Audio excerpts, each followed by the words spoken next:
وقت کبھی رکتا نہیں تو چلے وقت کے ساتھ، دیکھتے رہیں ہر وقت دا ٹائمز نیشن 14۔ مشرق وسطیٰ میں خاص طور سے شام کی جو تشویشناک حالات ہیں اس پر سب کی نگاہ ہے۔ روز بروز نئے نئے انداز میں اس میں چینجز آ رہے ہیں۔ خاص چینجز اس وقت یہ ہیں کہ داعش اور القاعدہ سے جڑے لوگ اس وقت حکومت میں تمام عہدوں پر فائز ہوتے جا رہے ہیں۔ یہ ایک تشویشناک بات بھی ہے۔ آئیے جاننے کے لیے ایک اس پر عمیق نظر رکھنے والے جناب بابر اشرف صاحب ہمارے ساتھ ہیں، ان سے ہم بات کرتے ہیں کہ شام میں یہ جو صورتحال ہے اس پر کس طریقے سے مشرق وسطیٰ میں نہ صرف بلکہ دنیا میں جو حالات تبدیل ہوں گے اس پر کیا اثر انداز ہوں گے۔ اسرائیل لبنان سے جنگ بندی کے معاہدے کے باوجود لبنان کو ہوائی حملوں کا نشانہ بنا کر تباہ کر رہا ہے۔ وہیں جنوبی لبنان میں سیز فائر کے اعلان کے بعد اپنی فوج کو مسلسل تعینات کیے ہوئے ہے، جبکہ شام میں حالات انتہائی سنگین صورتحال اختیار کر گئے ہیں۔ باغی گروہ سڑکوں پر بے تحاشا فائرنگ کرتے ہوئے نظر آ رہے ہیں اور عوام کی تحریک کو کچلنے کی کوشش کر رہے ہیں۔ ناظرین کو بتاتے چلیں کہ شام میں عوام کے مظاہرے شروع ہو گئے ہیں۔ اسی بیچ باغی گروہ مسلسل ان مظاہروں کو دبانے کے لیے سر عام فائرنگ کرتے ہوئے نظر آ رہے ہیں۔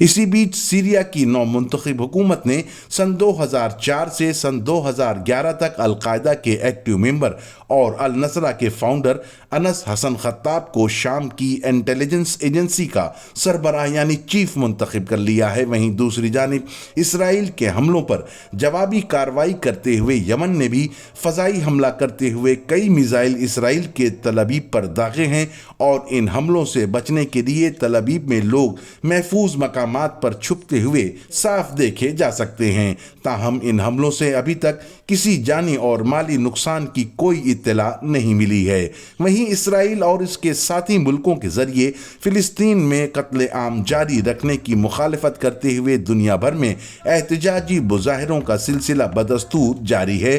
یہ ویڈیو سویڈن میں احتجاجی ریلی کا ہے جس میں فلسطین کو آزاد کرنے کا مطالبہ کیا جا رہا ہے۔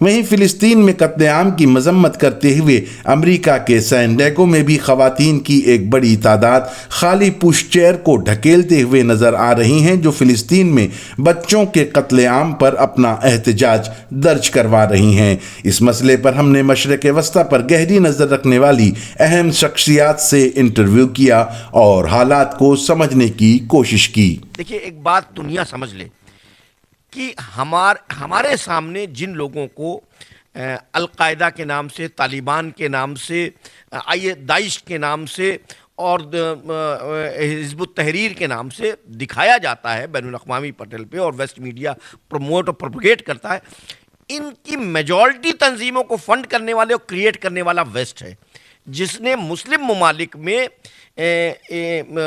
مداخلت کرنے کے لیے ان قوتوں کا استعمال کیا۔ اس کی تصویر ہمیں عراق میں دکھائی دیتی ہے، لیبیا میں دکھائی دیتی ہے، افغانستان کے اندر دکھائی دیتی ہے، مالی میں دکھائی دیتی ہے، نائجیریا میں دکھائی دیتی ہے۔ ہر جگہ کے اوپر انہی نے ان قوتوں کو استعمال کیا اور انہی کے ذریعے سے کیوس کر کے اور وہاں کے ریسورسز کے اوپر، تیل اور گیس کے ذخیروں پہ قبضہ کیا۔ یہی کام ان کو سیریا کے اندر یعنی کہ کرنا تھا، جس کے لیے ایک طویل عرصے سے کوشش تھی ان کی، لیکن وہ اس میں کامیاب نہیں ہو رہے تھے۔ انہی نے پچھلے 10 سال سے وہاں کے لوگوں کو انڈوکٹرین کیا، ٹرینڈ کیا، لاجسٹک پرووائڈ کیا، ان کو باضابطہ طور پر ملٹریلی اکوپڈ کیا، اور اس کے بعد جو ہے وہاں پہ قبضہ کیا، اور اس کنڈیشن کے ساتھ کہ جو ہے وہ ان کے ویسٹڈ انٹرسٹ کو کو پرائرٹی کے اوپر جو ہے وہ رکھیں، اور جو تیل اور گیس اور ٹریڈ کا جو ان کے منشور ہیں اس منشور کو امپلیمنٹ کرنے کے لیے یہ ایجنسیاں ان کا پوری طریقے سے سپورٹ کریں گی۔ تو وہ تمام افراد جو اس وقت بیٹھائے جا رہے ہیں وہ یہ بالکل کلیئر ہے، وہ القاعدہ کے رہے ہوں کہ ISIS کے رہے ہوں، وہ سب کے سب ویسٹ کے کریٹڈ لوگ ہیں، US کے فنڈڈ لوگ ہیں، جن کا مقصد یہ ہے کہ ویسٹ کو کس طریقے سے طاقتور میں بنا لیا جائے۔ لیکن دنیا کے لیے یہ خطرے کی گھنٹی ہے۔ دہشت گرد جو ہوتا ہے وہ ایک ملک کے لیے دہشت گرد نہیں ہوتا ہے، وہ پورے سماج کے لیے، پوری دنیا کے لیے دہشت گرد ہوتا ہے۔ اس بات کو سمجھنا چاہیے۔ اور جہاں تک امریکہ کا سوال ہے تو پہلے والے پریزیڈنٹ نے سینکشنز لگائے تھے، جو نئے پریزیڈنٹ آئے ہیں وہ شاید اس کے اگینسٹ تھے۔ یہ بھی ایک بہت بڑا پولیٹیکل ڈیسیجن ہے۔ ٹیررزم کا جو ورڈ اگر آپ دیکھیں تو وہ ٹیرر سے نکلا ہے۔ ٹیرر کے مطلب یہ ہوا کہ کسی کے دل میں اس طرح کا دہشت پیدا کر دینا کہ وہ اس کے صحیح کام کو بھی غلط ثابت کر دے یا غلط کام کو بھی صحیح ثابت کر دے۔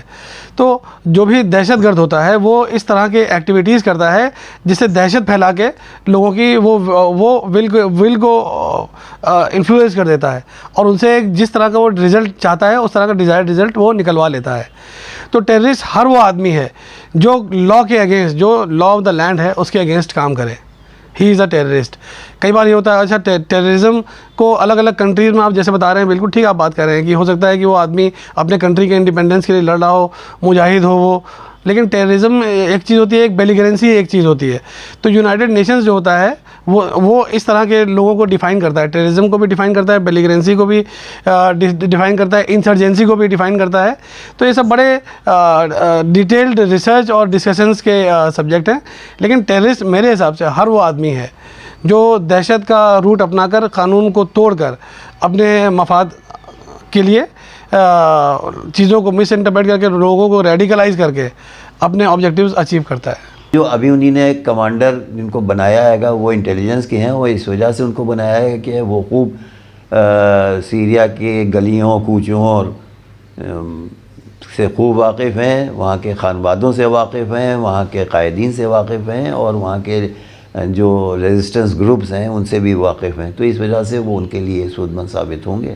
اور سیریا جو ہے وہ بہت ہی برے دور سے گزر رہا ہے گا، اس کے ضرور خطے ہوں گے جو سر آپ یہ سمجھتے ہیں کہ سیریا کے لیے یہ خاص طور سے دو کنٹری کا اپنا جو ایک موقف ہے، اسرائیل کا اور دوسرا ٹرکی کا، تو کیا آپ آنے والے دنوں میں یہ سمجھ رہے ہیں کہ اس کے الگ الگ پارٹیشن کر کے جو پورشن ہے وہ الگ الگ ڈیوائیڈ ہو جائے؟ آپ کا فرمانا 100% درست ہے، بلکہ ٹرکی نے آج ہی ایک بیان دیا ہے جس میں انہیں کرد ملیشیا کو یہ دھمکی دی ہے کہ اگر آپ نے سرنڈر نہیں کیا اور آپ نے پیش قدمی کی تو آپ کو دفن کر دیا جائے گا، یہ ان کے جملے ہیں۔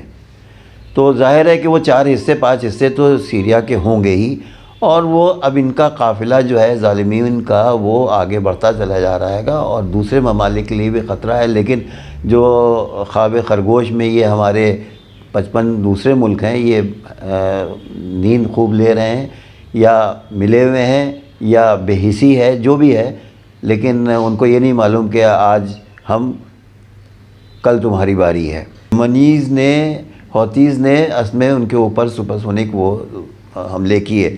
اب انہی نے سارا، جو ایسا فرما رہے ہیں، سارا انہی نے اپنے جو کیننس ہیں، یعنی جو توپیں ہیں، ان کے دہانے جو ہیں یمن کی طرف وہ کر دی ہیں۔